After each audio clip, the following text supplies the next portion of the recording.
Ballad or anthem?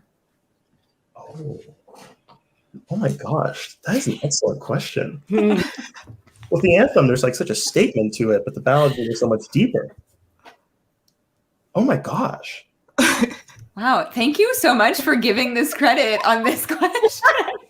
Yeah. Well, the anthem is a resounding outward statement, but the ballad can be so internal. Oh my God. We really stumped you. I know, yeah.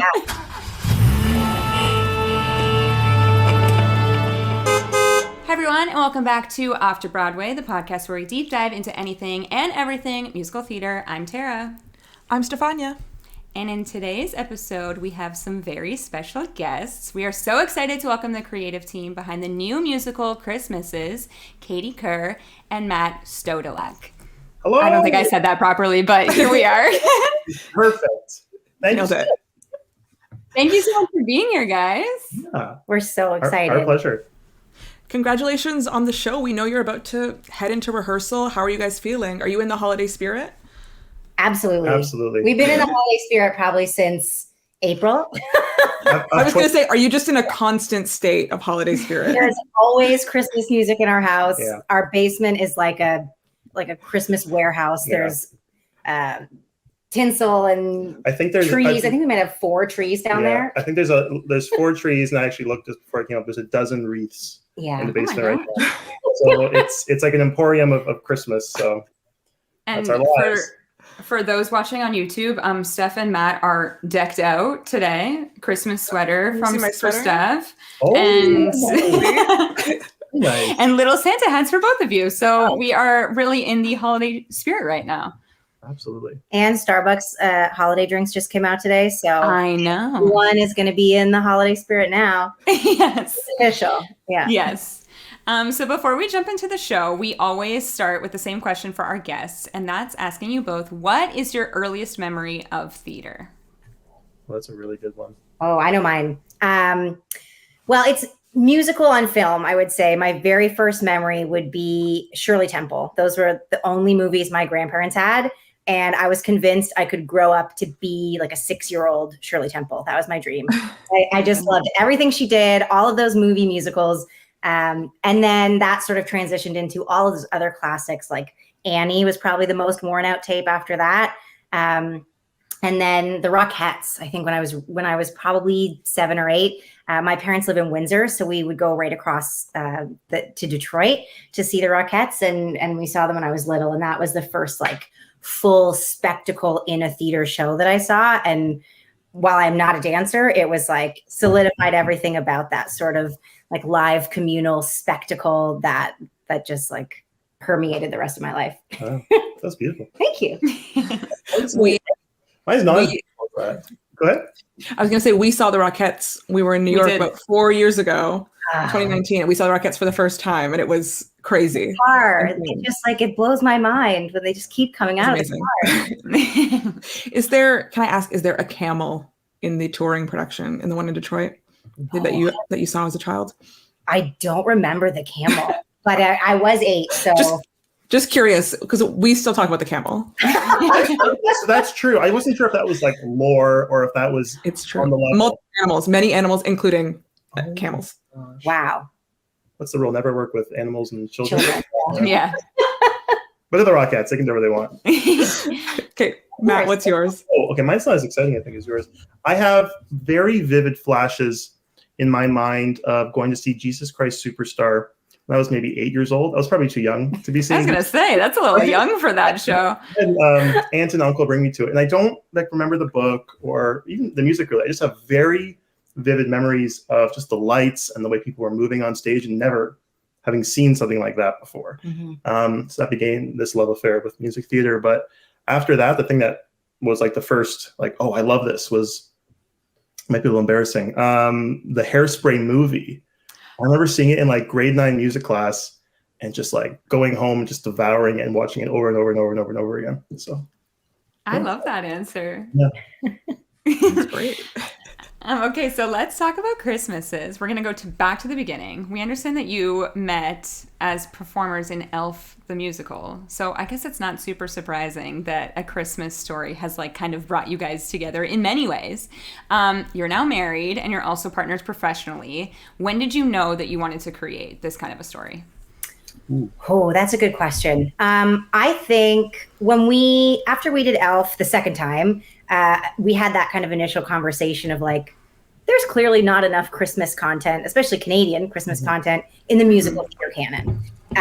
And when we were starting to get to know each other, we realized that we both wrote a lot. Like I would write like piano or ukulele, just like kind of pop songs, and Matt would orchestrate a ton of stuff and write a lot without lyrics, just tons of music. And so the pandemic happened shortly after we met. And so while we were isolating together, we were just kind of playing around with like showing each other things that we've written in the past. And that evolved into just like kind of playing around and writing things in the moment. And then we just figured, let's give it a shot and see if we can sort of as a jumping off point, look at some material that exists already, and see if there are moments within a story that we both knew that we could turn into a song, just as like a sort of starting experiment before diving into creating an entire, sort of universe. That was our jumping off point. And I think also there's a recognition that there's a lack of Christmas content to begin with, but even less so that is, purely modern. I think you could classify Elf as somewhat modern, but it does have the classic music theater sound to it. So that was just kind of the other, like, there's something here, or there could be something here, and maybe, we should give it a shot. You were saying you would take existing stories and write songs to certain moments in that. Is that true? Do you have one that stuck out, that you still think of, or a favorite that has never? It's almost like fan fiction for like music theater. Like, are there some that are your favorites? Yeah, I think one that we really enjoyed, we took Extremely Loud and Incredibly Close, which is both a novel and a film.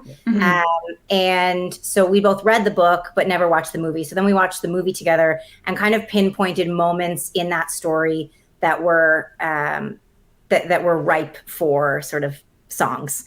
And so we took a moment from that show, the very sort of introduction, the I Want song, I guess you would say, for Oscar, the young boy, and really pulled a lot, because it's written in the first person. There was so much material to really mine from the book that you wouldn't have gotten necessarily from the movie. So having that sort of dual, almost like a script existing, plus sort of that visual of the movie that really focused sort of his character. And we wrote that song, The Things I Know, was the song that we wrote for him. And that was really, it kind of broke the form. It wasn't sort of your traditional musical theater template. And it was really a chance for us to explore while still sort of staying within the boundaries of IP that already existed.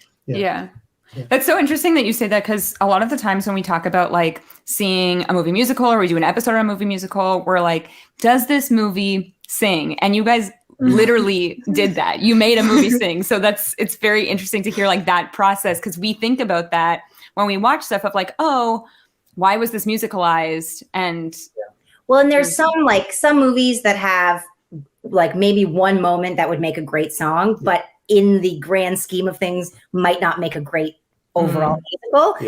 So we look for things like that stand out in movies, that even though, the grand ambition is not to turn that whole show into something, but to just use it as a sort of frame of reference to sort of hone our skills and try something new, and try a new vernacular too, right? Every movie, every story sort of has its own sound, and without having to adopt an entire sound for a whole show, to just sort of pick out one piece and just let it exist on its own.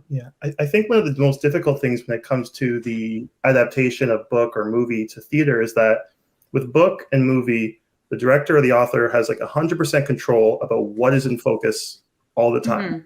Like, it's different with theater, where there's a bigger space up there. And of course, lighting and staging and blocking helps shift your focus, but the eye can easily divert. So sometimes, it's very difficult to adapt material that might just have a good plot, But what I've found is that the character and the characters in the story are really what have to be the driving force in adapting something from written word movie into a musical. So it's just it doesn't work. We were lucky with Extremely Loud and Incredibly Close because the main character is a very precocious young man who has like a very solid journey that lended itself well to the theater. Yeah. So maybe it'll happen one day. Yeah, that's cool. Yeah. That's great. Okay, let's get back more into Christmases. So we are huge Lifetime and Hallmark movie fans. And to us, when we watched the trailer, it just felt exactly like a Hallmark or Lifetime movie that we would watch around the holiday season. So where did you get the inspiration for this kind of story?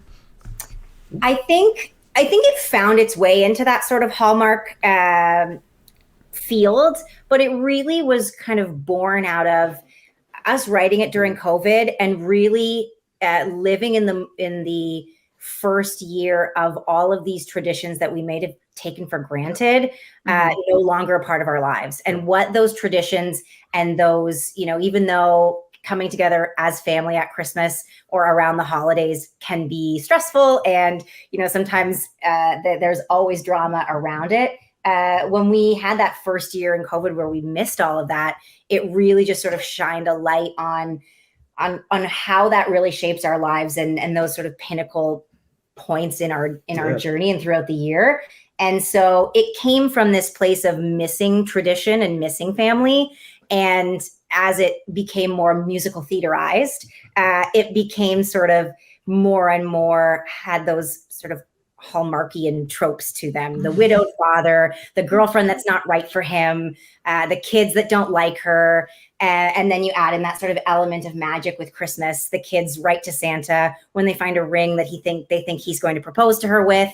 And so they try to get Santa to intervene. And then they go to a lodge and meet a woman who is perfect for him. And then, this sort of love triangle ensues and all of that sort of holiday Hallmark tropes that people are nostalgic for and really comforted by, but then mixed with that sort of spectacle, like that I was saying with the Rockettes, like that dance and light and song that you don't get in your living room in a Hallmark movie, and that sort of shared experience that you get to have with an audience. Yeah, it's almost as if it's less of a child of Hallmark and more of a cousin of Fiddler on the Roof in terms of the theme of tradition. Family story. Sure. Right? Like that was really always again, as you said, that was the underpinning and the catalyst. The absence of tradition in our own lives bringing apart. Well, what is the value of that in our lives? Oh, it's Christmas. What do people value at Christmas? And then kind of finding its way into, being related to Hallmark movies. Mm-hmm. Yeah. Well, it's funny too, because when we were discussing, like talking about what we should ask you for this episode, we were talking about how these made for TV movies have a formula typically, like the couple meets, there's like a low stakes problem, and it always ends in happily ever after. And then there's a kiss within the last 5 minutes of the show. So are you saying that this is going to be the same kind of thing? I would say that it travels a road adjacent to that. Yeah. I would say it doesn't veer completely off the path, but there are moments of heart. There are moments of surprise and times where we intentionally don't follow the formula. Yeah, totally. Love that. Amazing. I know after watching many movies and working on the beats and the bones of it, we found that particular formula works great for movies. Yeah. Not adapt as well for theater. Sure. Yeah. Do you have a favorite holiday movie or a favorite Hallmark movie? Oh my gosh. Favorite, I'll say holiday movie would have, this is very niche, and you're going to lose your entire audience when I say this. I'm sorry. It's an old cartoon called Olive the Other Reindeer. Okay.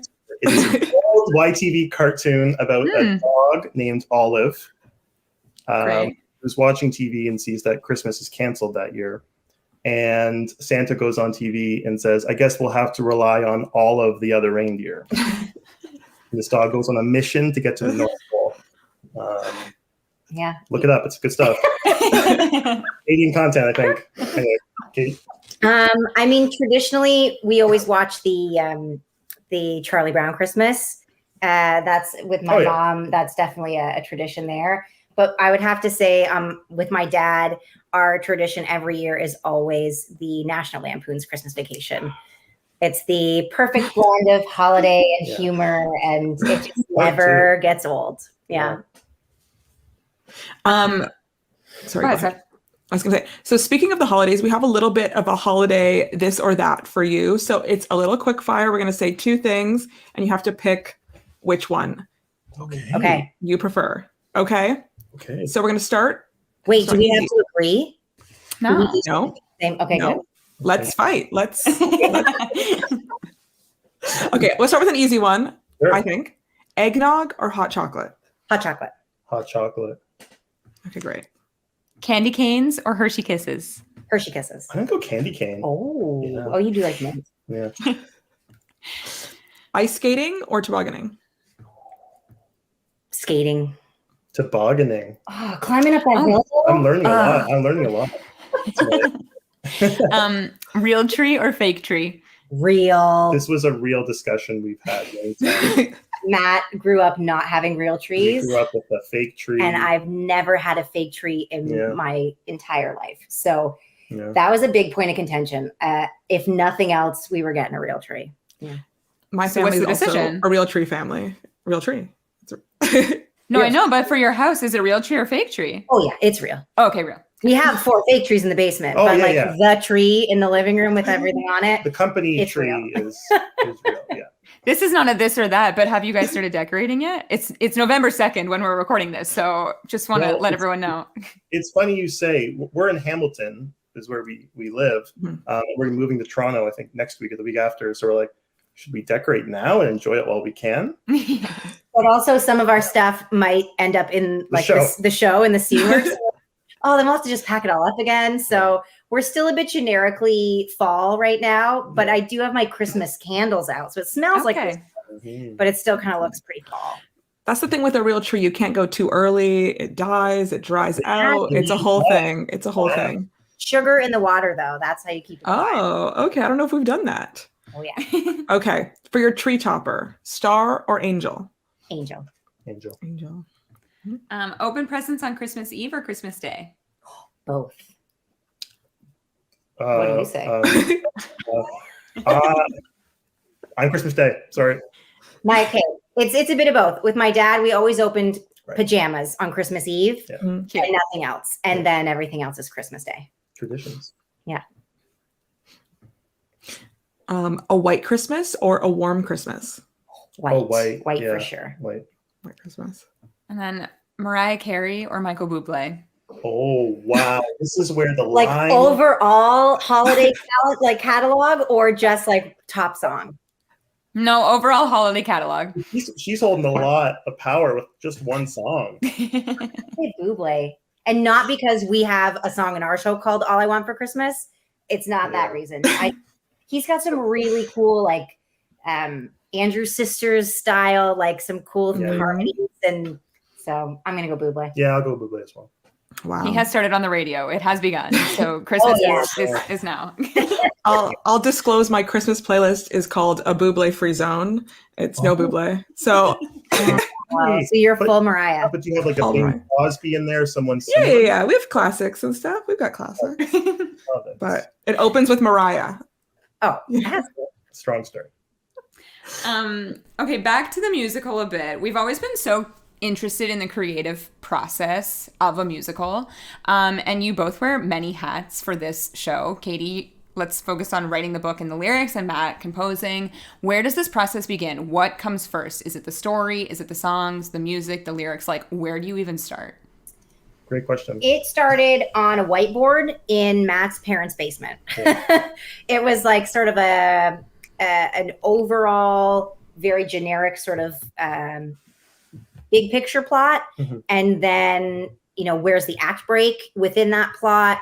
And then what happens there and what is that song moment? Yeah. And sort of, the beginning, where are the I Want songs? What ends the act? What opens the second act, and how does it end? And then it was sort of just piecing everything in between. And without really even knowing what the songs sounded like, it was more working towards moments of conflict or moments of introductions of characters, and then kind of fleshing out all of the moments in between, whether it be book or song.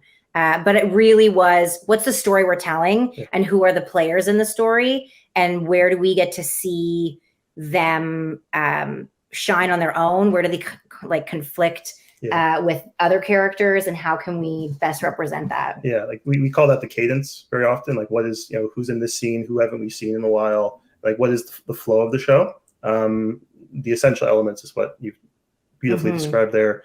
And then from a music and lyrical standpoint, we follow the rule, content dictates form.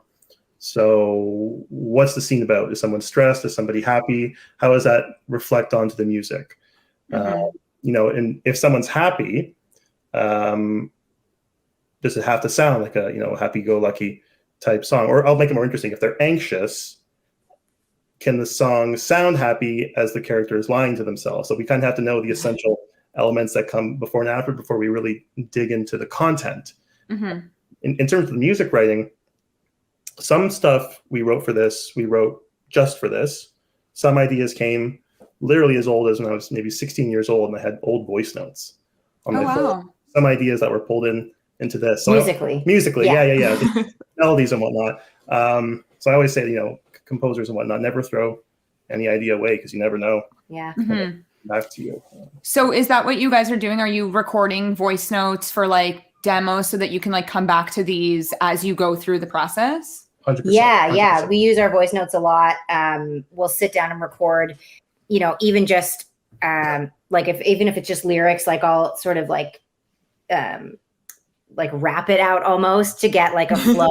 If I can't hear a melody, I'll say like, this is how I think the verses sort of go with each other, or what the sort of line stanzas look like, and give that to Matt to play around with. How does that fit melodically? And we, for this show in particular, we looked at as a way to get into each character, because it is sort of multi-generational. So we have kids that are, about 8 years old. We have a teenage sort of love story, as well as like sort of the main characters who are a bit more, adult.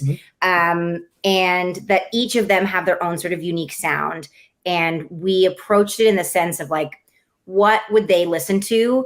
What artists speak their language and like kind of are feeling what they're feeling, and how can we make the songs that they sing live sort of in their acoustic world? And are you playing instruments? Is there like, do you play guitar for this? Is there like piano? Like, how do you hear it? Is it on your computer? Like, I'm just so curious in that aspect as well. Yeah, we write with the piano 9 times out of 10 for sure. Once in a while, and maybe this is the pretentious thing to say, like an idea will just pop out of nowhere. And run to the piano and hope to capture it. Before it's gone. Right that way. We don't really play a lot of guitar when we write. But sometimes, like if it sounds like it's thin, like Matt will go in and add like play the piano part and then layer some other elements on. Like the one song, Cole Song, really has sort of like it's a pop punk kind of feel. And so that really needed that sort of like electric guitar sound at the beginning to get the feel of it, before then we could go back to the piano and now that we've sort of started to create that world, we can go back to the bare bones of it and piece it together. It's a song called Skating By in Act 2, and I think making it have a little bit more of that pop punk sound helped. I think that's why I did music first and then passed over to you for lyrics. So who are your musical influences? Like who are some writers that influence the way you write? I'll go first. I follow the decrees of Stephen Sondheim and Stephen Schwartz are certainly my biggest influences. When I was like, before we got together, when I would write material for myself, it was very kind of indie folk, Ingrid Michaelson sort of sound. But then when we started writing this together, like Claire's song, All I Want for Christmas, it's very sort of early Taylor Swift sounding. Holly's. I love that song. We'll talk about it a bit later, but I love that song.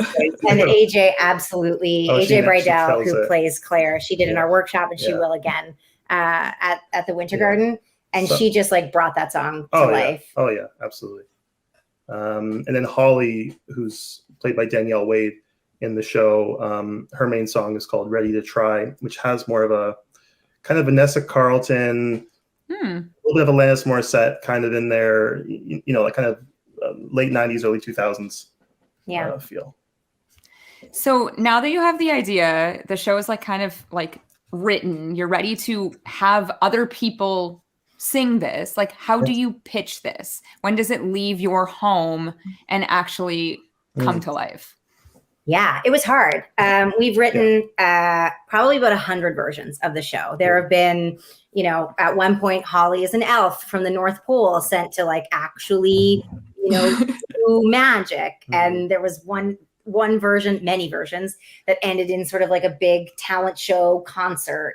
And so there are many versions of the show that have existed. And so getting it into other people's hands was really important for us, because we knew there would be threads that got lost that existed and made sense in a different version. But because all of those versions live in our heads, that we can't necessarily pick out when it's no longer relevant to the story that's actually on the page now. So we knew we needed to get, we needed to pass it along, which was hard because it had been ours for 2 or 3 years. And while having a writing partner is amazing, it's easy to continue to pass it back and forth and never get it outside of your own sort of little bubble. So we knew we needed to, and we knew that it needed a lot of people. And it was still, it was in a place where we couldn't host that many people in our house.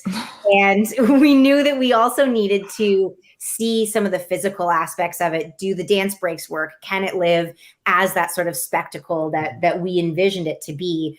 And so Sarah Vance, our choreographer, she came on, she did our Kickstarter video many, many moons ago and has been with us the entire time. And so she really got to flesh out 3 pieces in our workshop, which was amazing. And so we took the short sort of shoulder season of Stratford, where a lot of that company doesn't finish their season in time to take Christmas contracts. So there's like a plethora of incredibly talented actors and that live mostly in Stratford in town that don't have Christmas work because they start up again in February and they just sort of have these 2 or 3 months off. And so we pitched it to a couple of people and said, you know, we're going to do a reading, a workshop. We'd love to do a presentation at the end of these sort of 8 days. And would you be interested? And, you know, we got pretty much, we got everyone we wanted. We had, you know, a list and a short list, but everybody was available and really excited about the project. And it's not that we're just good at pitching. It was also the fact that we had, you know, careers, Katie performing, me as a musician, you know, prior to this experience, and, you know, picking up the phone or, you know, sending that DM was not going on deaf ears or cold ears. So there are people we knew that we had relationships with that really helped, I think, in terms of getting people's attention at the very least. Well, let's talk about this cast that you were just mentioning. This show features so many of our favorite people. AJ Rydell, who we had on earlier this year, actually. Danielle Wade, Liam Tobin, to name a few. When writing, whether it's the book or the music, are you picturing specific people? Do you have certain performers in mind, or when does the casting come into the process? It's a really, really great question, and a lesson we learned too. When we were writing almost all the material, we were writing it for our own voices. Because we were doing the demos, we were singing them over and over and over again, and so they really became in the key of our own voices. Or even the melodies went that way as well. So this is during the workshop, we learned very quickly that we had to change melodies in relation to people's voices. A really kind of cool thing that happened during the workshop was we were kind of missing a big ballad song in Act 2 that Danielle Wade's character Holly needed.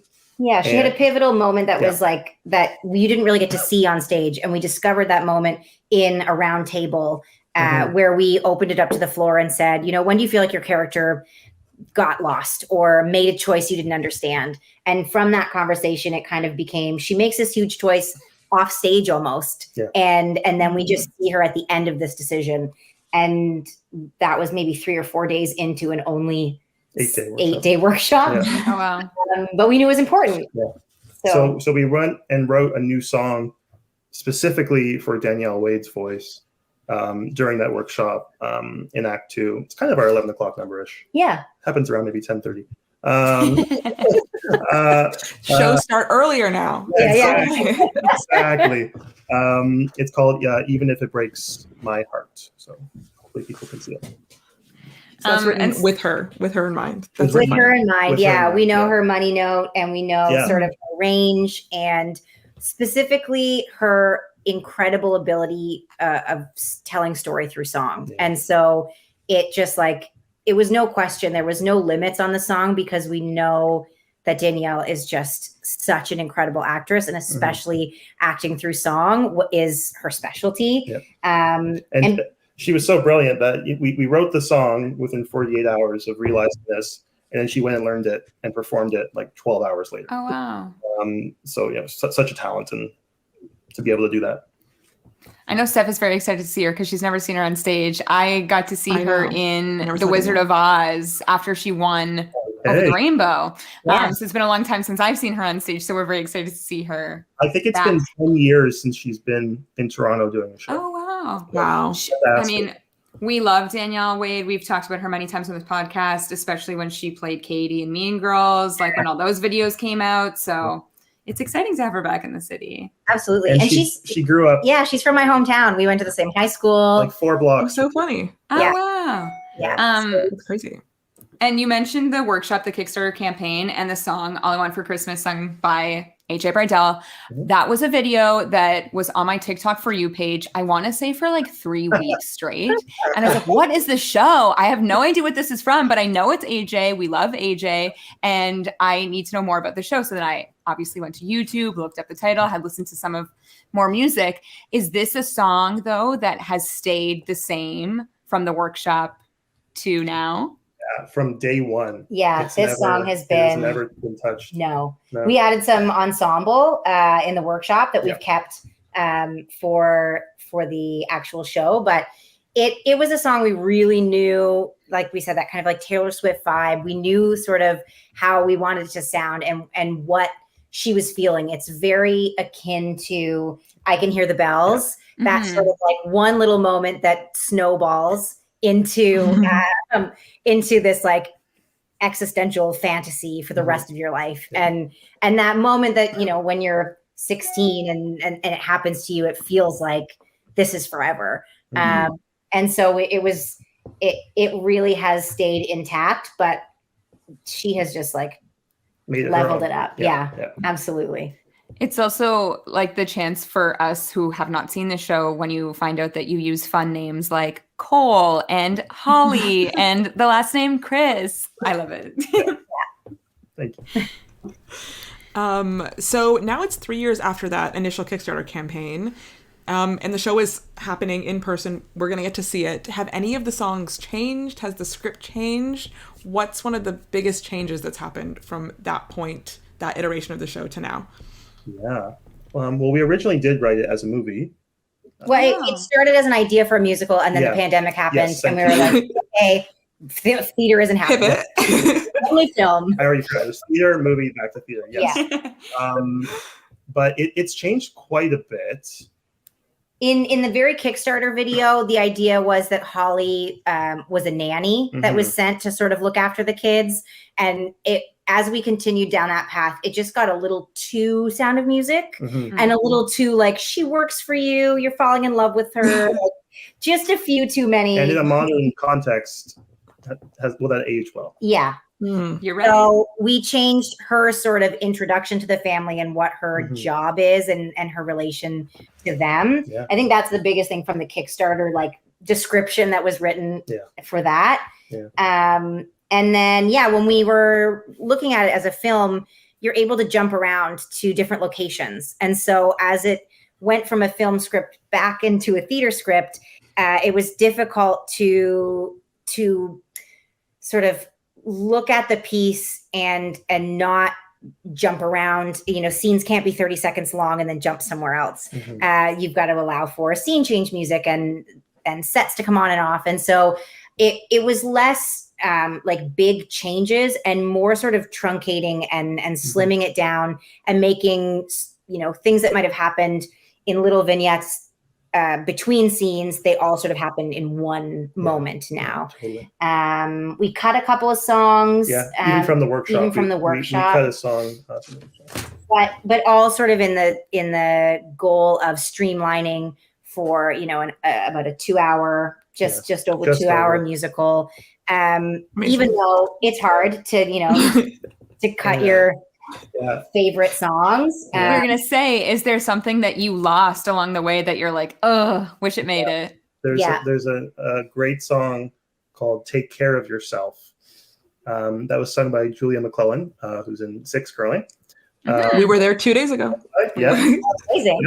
Yeah, it's a fun song that kind of it's the wrong way to look at taking care of yourself. Like that mantra of like, you've got to look out for you and you've got to take care of you before you can take care of someone else. Mm-hmm. But she's looking at it as the standpoint of like, don't care for other people. You can only look out for you and only take care of you and don't care about anyone else. It's that Vicky sort of socialite, mean girlfriend character. And so it has that, it was really fun. But we already knew a lot of that was in her dialogue and in her demeanor. Mm-hmm. And so it was just unfortunately something that had to get cut. But maybe in the future. It takes place in the spa. Deleted scenes. Deleted bloopers.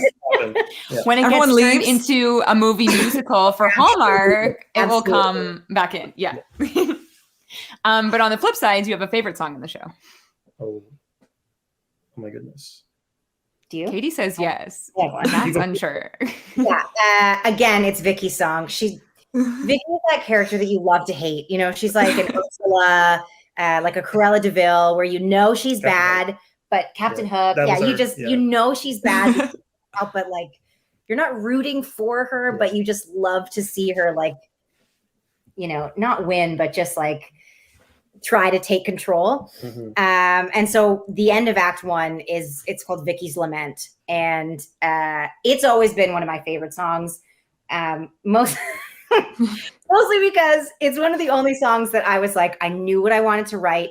I wrote all the words. The whole thing was done. I knew I had the melody in my head. And it was the only song I've ever really been like, this is how I hear it. Play these notes. And it's really a lot more of a combined effort. Collaboration? Yeah, this one wasn't. This one was like, I know exactly what I want. And so it took that a little while to like cozy up to it. I think I was being stubborn.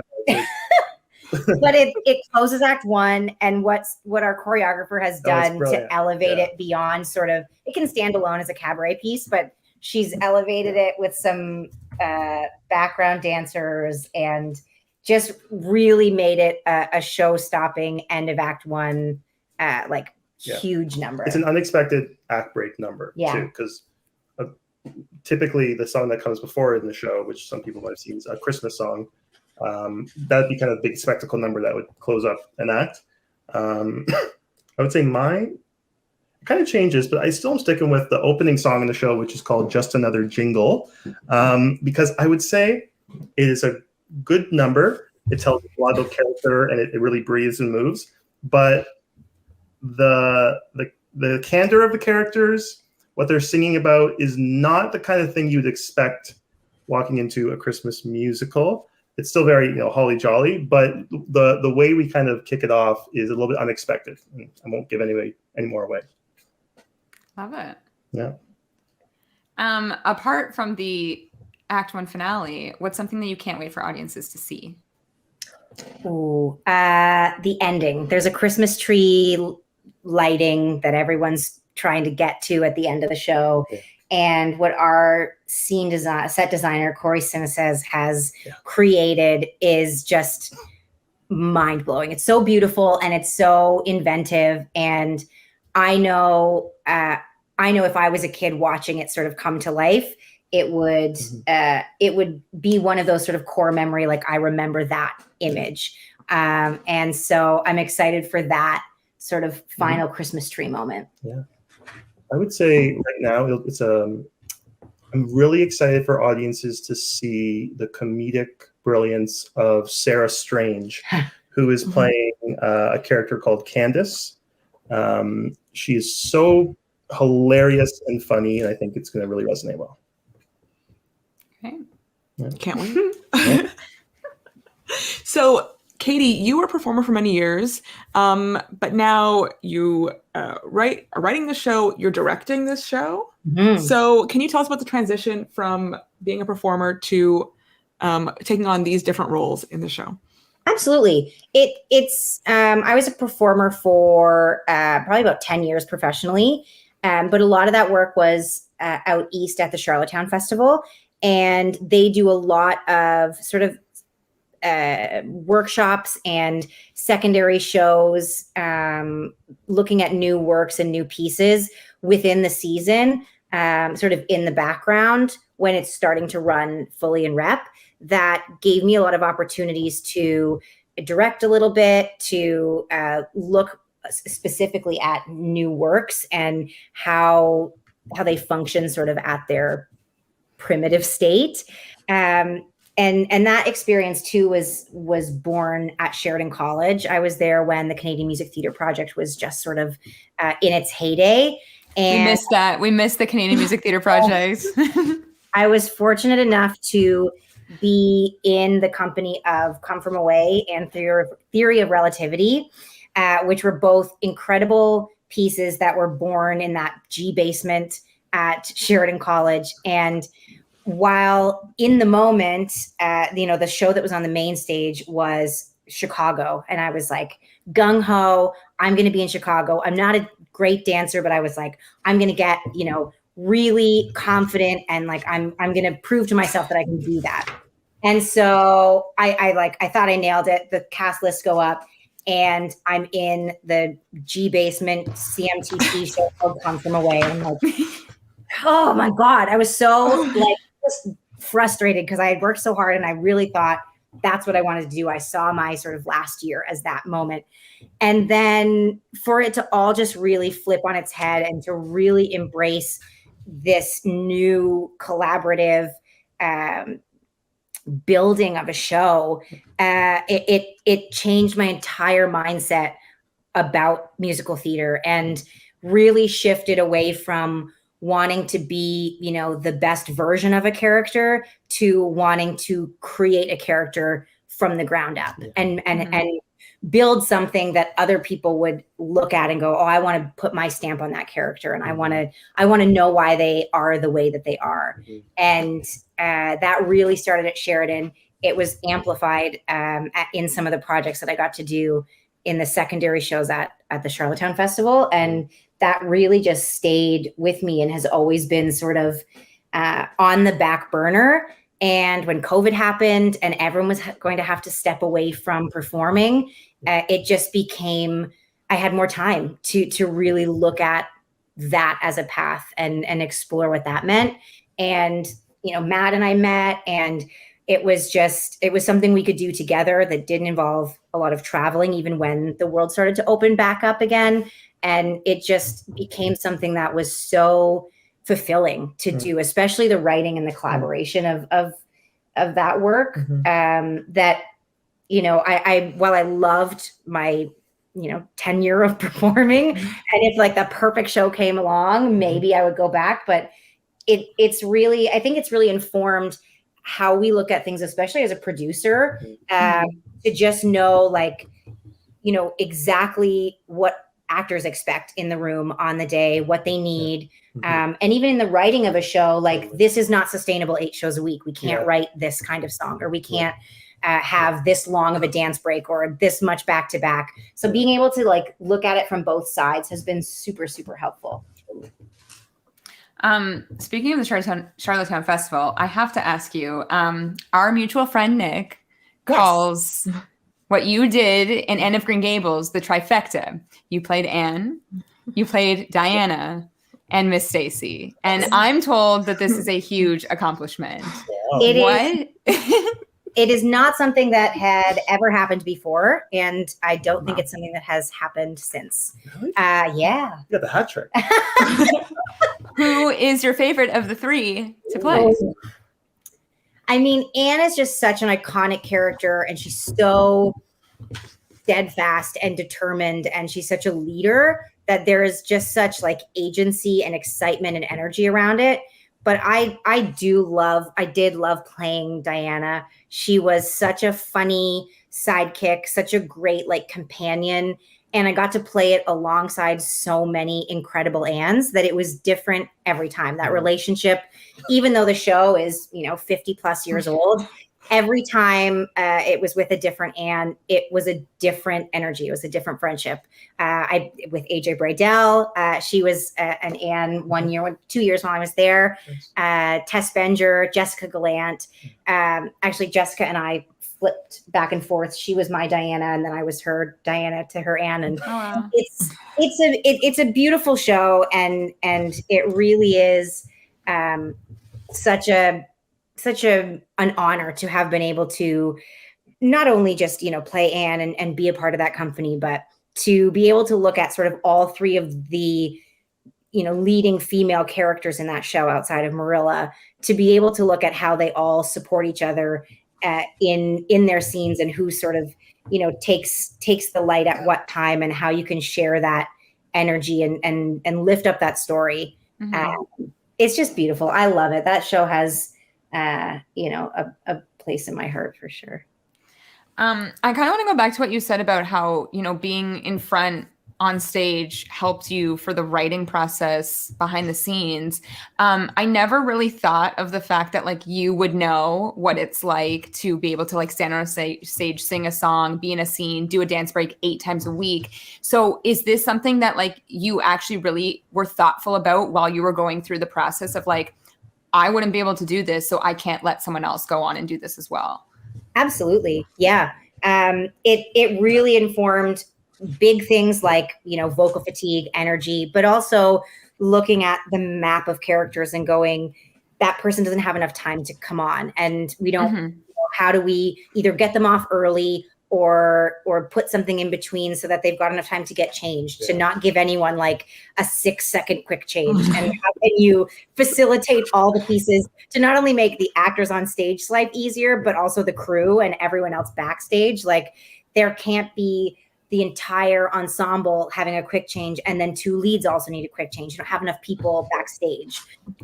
So it really does help to take the lens like super into the rafters and see all the pieces as they're moving, and know that that in especially today's world, where not only are you looking at fatigue from the show itself, but you've got COVID and everything else, like you can't afford to have people going out all the time. And so you really do have to look at preserving your characters. Cadence of everything. Yeah, even looking at Vicky's song that we cut, it wasn't necessary. And it was also, she had, 2 or 3 songs all in Act 1. And it's just like her closing of Act 1 is such a beast of a song that you almost don't get the satisfaction of it. And also just the fatigue that it would take over the course of that act for somebody was just not something we wanted to go forward with. It's a unique, I call it an advantage we have as producing it as well.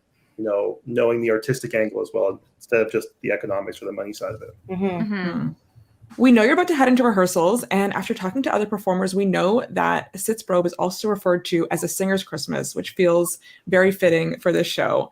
Have you heard these songs fully orchestrated yet? What do you think the Sitzprobe is going to be like? This is your territory. Really great question.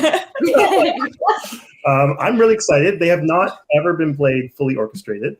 So I'm very lucky to have a 6-piece band and then myself as the music director of the show. So they've never been played fully orchestrated. I mean, I have demos and whatnot I've built. So I'm really excited for it because I think we mentioned this earlier. That's kind of where I come from, is orchestrating classical and full-scale orchestra writing is usually what I come from. So I haven't really had a chance to dive into a project like this in years now. So very much looking forward to that. And yeah, it's usually the best day of rehearsal is Sitzprobe because you spend so much time in the rehearsal hall just with someone at the piano plunking away, and you kind of lose some of the magic of what's really going to build the ambiance of the show and the character of it. So that's always the best day, and I'm very much looking forward to it. And then I guess also on the same train of thought, going into the theater, actually seeing the show put on stage in tech, like what are you most excited about? The set is beautiful. Corey has done an incredible job really creating the world, the juxtaposition of the world that we open on, which is kind of the bleak, Christmasless city, and then transitioning into this sort of country lodge that is very Christmasified and lives in a much more colorful world. And it's a little akin to Wizard of Oz, right? Everything is very silver and polished and sort of void of color and life in the beginning, and then we get to the lodge where it really does have this energy and color and feel of Christmas. It's a heightened reality. Yeah. If you want to think about it dramaturgically. Yeah. Yeah. We're excited. We're excited to see that. We're pumped. I mean, and also is one of the most beautiful theaters in the world. The Winter Garden. Yes. It's a perfect space for it. It's the last Edwardian theater in the world, which is just like the stacked theaters. They don't.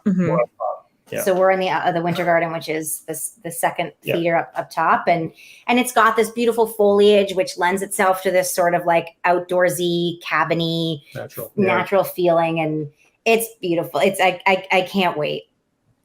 We literally were just about to ask about the theater because it's fitting to be in the Winter Garden because of Christmas. It has that foliage. It almost feels like, I feel like a production of A Midsummer Night's Dream must be done in that theater. Absolutely. It must have happened at one point. Into the Woods. But we also know, a Toronto mainstay for the past however many years has been Ross Petty's Pantos, and this is the first year without.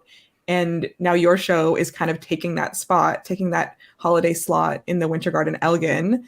Are we looking at a new Christmas classic for many years to come? What are we thinking? We are so excited to be in a building that is so synonymous with family Christmas entertainment. He has built a legacy. Absolutely. That building has housed so many memories and Christmas traditions for families. And to even be sort of mentioned in the same breath as that is an honor for us. And what we're really focused on this year, making the show as accessible as possible, as entertaining as possible, and letting the audience really dictate, if they love it, we'd love to come back, and we'd love for it to be to live there, but also to go on and have an exponential life of its own. But that won't happen unless this year we give it everything we can. So while the future is bright and exciting, we're super focused on this year making, even if it's a single year, the tradition or the memory of this experience this Christmas. And then on TV at Christmas time. Made for TV movie. Yes. Make it come all the way around. Yeah. A full circle moment. We do have another rapid fire for you. This is our personality test drive. Okay, so we'll ask one question and then both of you will answer just like you did before. Okay. What is your road trip cast recording? So we drive to Windsor a lot and to visit my family, and we usually pick a different soundtrack every time we drive, a different cast recording. But one that we've listened to more than once, I would say, is probably Hadestown or Six. Those ones come up more than once, but we usually try to put on something new. I remember we drove into a story now. We drove to Windsor very late one night and listened to Hadestown the whole way, which is a very dark feeling to begin with. Yes. But we got there and there was still like a song and a half left. And we stayed in the car. Circling the block. Just half of the wait for me reprise just happened. Like, it's almost over. You got to hear the ending. Anyway. We used to do this. Whenever we would come back from like either Stratford or Shaw Festival or like just a road trip, I would always drop Steph off, and same thing. We would like drive around the block if the cast recording wasn't over yet. It's very important. Okay, what is your miscast, a role of the opposite gender that you wish you could play? Oh, I would love to play Jamie in The Last 5 Years. Right. Oh, that's really good. Yeah. I'm going to go generic. I'm going Elphaba. Amazing. The range. Yeah. Yes. I think we might know the answer to this, but a movie that you would turn into a musical. Yeah. Well, I think, okay, I'm going to call out AJ Bridell because she, in her interview with you, she said Holes. And she said, what a great answer. She said she didn't remember where it came from. We know where it came from. Expose her. That was, It is a Give credit to credit. It credit goes to Danielle Wade. This it was is a Danielle conversation Wade. that happened at our Christmases workshop, Yes. which she also did mention in the interview with you. She said when Danielle played her stepmom, that was the workshop. Yeah. Oh, hilarious. I didn't even put two and two together. That's so funny. Oh my goodness. Holes, yeah. So Holes. Holes. There may or may not already exist a Kiss and Kate Barlow song in our repertoire. Wow. But Okay. definitely Holes, My Big Fat Greek Wedding. Yeah. That's another one we would love to turn into a Great. musical. Yeah. Yeah. It's perfect. Yeah. I think that movie sings, I think. That movie sings. Yeah. But also now there's what, 3? Is there? Yeah. Yeah. 3. So She's Canadian, like Canadian, huge personalities. Exactly. Everyone, it's such a relatable story. again about traditions and family. Ooh. Yeah. There's a through line I see, like these family stories that you love to be telling. Yeah. Look at that. Okay, a favorite composer. I think you told us Matt already, but Yeah, Sondheim. Yeah. Yeah. sometime. you too, Katie? Oh yeah. What's a song that you wish you wrote? Oh, I've got this one. Okay, go. Okay. I thought you said you got this. It's Have Yourself. Thank you very much. It's Have Yourself a Merry Little Christmas. Oh, I just keep listening to my Spotify today. Even just was like, I just got stuck on repeat, and I realized like this is the Judy Garland version of that song, like 4 times in a row. And I didn't notice. I was like, oh my god, this is a perfectly written song. it's also 3 hours long, but Oh, yeah. Ooh, a song I wish I wrote. That's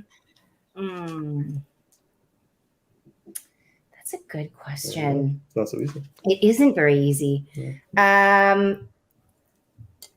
I love Live a Little Julia from The Last Resort.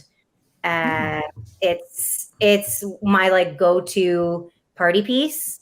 It's by Leslie Arden, a Canadian musical theater writer. And yeah, it is clever and fun and like such a discovery. And like, yeah, I wish I wrote that. Yeah. In that same vein, what is a musical you wish you wrote? I mean, Wicked. Get those royalties, you know? Or I'm gonna say Sunday in the Park with George. It's like I always go home to it in a way. We were just on our honeymoon maybe almost a year ago now. yeah. And I watched the old pro shot from the late '80s of Sunday in the Park with George. It's like I had like a transformative experience. I was watching this in Mexico. There was not a care in the world, and just kind of like focused me. So that's my medicine. Mm-hmm. Yeah. Wow. Ballad or anthem? Oh my gosh, that is an excellent question. With the anthem, there's like such a statement to it, but the ballad is so much deeper. Oh my gosh. Wow. Thank you so much for giving this credit on this question. Yeah. Well, the anthem is a resounding outward statement, but the ballad can be so internal. Oh my God. We really stumped you. I know. Yeah. And I listened to AJ's podcast with you guys not that long ago. I was like, oh, I'll know what they're going to ask. We didn't ask this question. Got it. This is not a test. You were like writing them what's down, funny? making notes. Like a couple years during COVID, we did like birthday episodes for each of us. And for some reason, I didn't think that these questions would be asked to me. And then when I had to answer, I was like, oh my God, this is really hard. This is a test. I'm gonna go with ballad. Okay. I feel like it's more personal. Mhm. Wait, was the question, which do you prefer or what is your favorite? Whatever you interpret. Yeah. I was like trying to rack my brain for a song and you just picked ballad. I was thinking of the song. No, you don't have to pick a song, ballad or anthem. Like, which one would you? Yeah. He answered it correctly. He answered it right. He answered it right. Oh, I was like racking my brain for songs. Okay, I agree with that. I think there's storytelling to be had in it. While an anthem is like exciting and can be what? You change your answer? No, you finish. I got that. I had an idea. I'll say it after. Yeah, I think. Although sometimes a ballad can really like slow the tracks down. I'm going to change my answer. I'm going with anthem. It always gets you riled up. There are certain ballads that I don't love, but I'd be harder pressed to find an anthem that I didn't love. If I could try and break this game. Yes, please do. Go ahead. If I could pick a song, it's going to be Anthem from Chess. From Chess? The Yes. ballad. Wow. You're so right. There you go. Oh. I feel like I can relax now after that. Yeah. Wow. Yeah. If you had to title a made-for-TV movie about your life, what would you title it as? Like man. Christmas all the time. Every day is Christmas. Actually, that's not bad. Every day is Christmas. Yeah, it would be that. I'm A made for trying to think like a movie. non like cynical thing to say.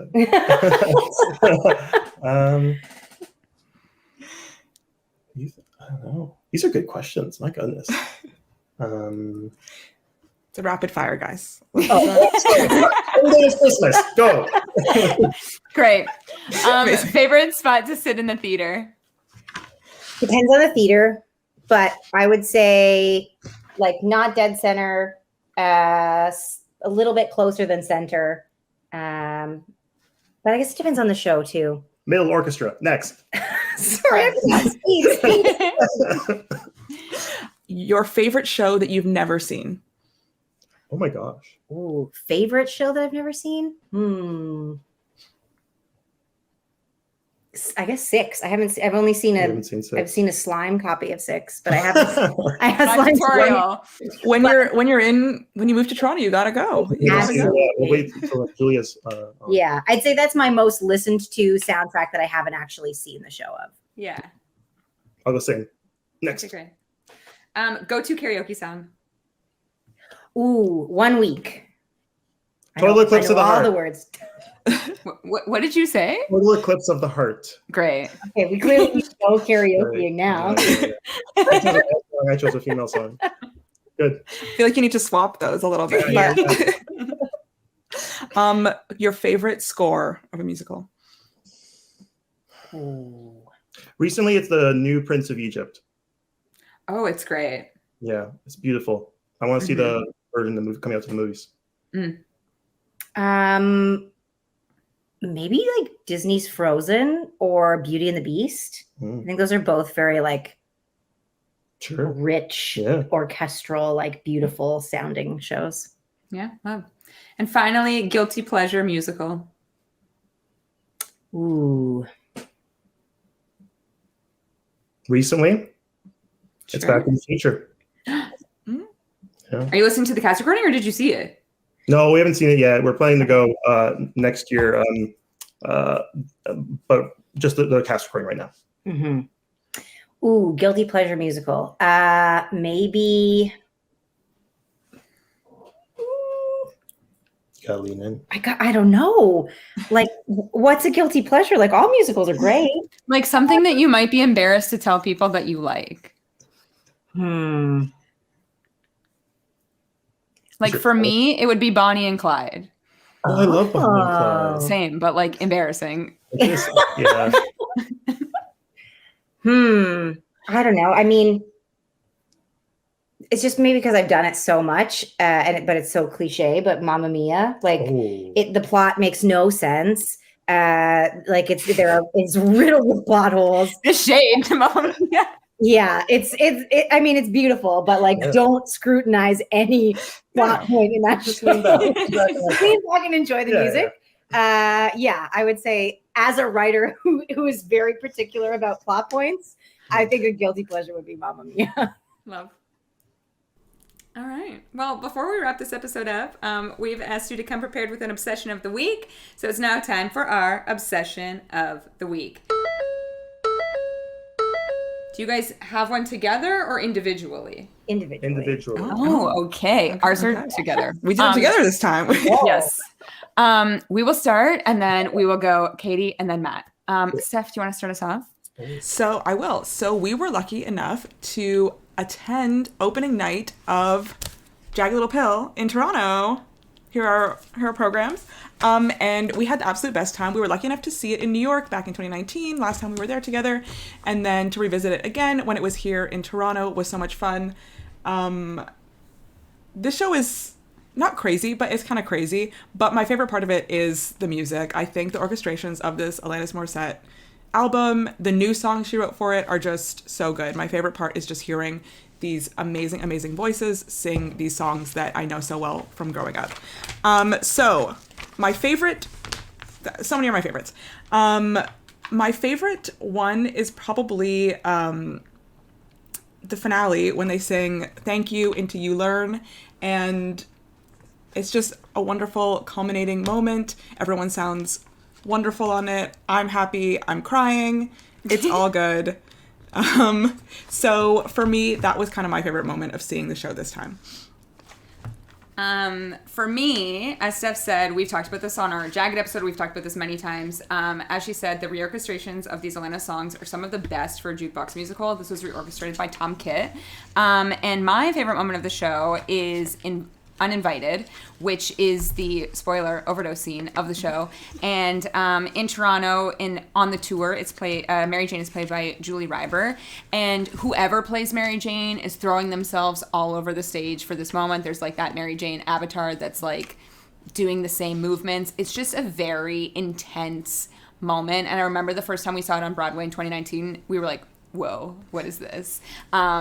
Jagged, maybe a guilty pleasure musical. That's a good guilty pleasure. That's the one. I feel guilt. But this production of Jagged Little Pill is in Toronto till November 26th. And as we always say, there are rush tickets available. So check their website for that. So yeah, that's our joint obsession of the week. Have you guys seen Jagged Little Pill? Not yet. No, we'll be in the city soon, and we're going to try and go see it. Yeah. Yeah. Get those rush tickets. Yeah. Or maybe you know somebody, but get those rush tickets. Okay, Katie, what's your obsession? Okay. My obsession of the week, and maybe a little bit longer because I forced myself not to binge the entire thing, was season 3 of Only Murders in the Building. It's like completely around a musical. This is a hot take. Loved it. This is a hot take. I'm also like a murder podcast, like, yeah, that's what calms me down. That's like in the background of like any of my like podcast listening. So I just loved the sort of combination of the music and some of the performances that they had, and I loved it. I think Pasek and Paul wrote on this season. Yeah. Yeah. Any favorite songs from this season? Is there one that sticks out? There's like a patter song that Steve Martin does that he like can't get through until like the very end. Yeah. And so I think the payoff of like waiting to get to the full song at the end of the season was really awesome. No. So fun. Yeah.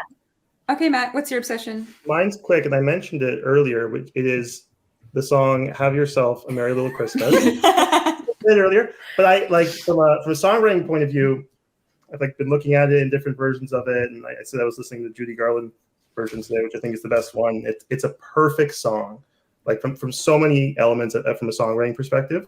And it's funny because it's kind of a throwaway song in a larger musical, Meet Me in St. Louis, and it's the one piece from that, not unknown property now that's just permeated culture. Yeah. And how does that happen? I'm trying to think about that. One song, maybe because it's a Christmas song and people are looking for Christmas material. Maybe that bodes well for us.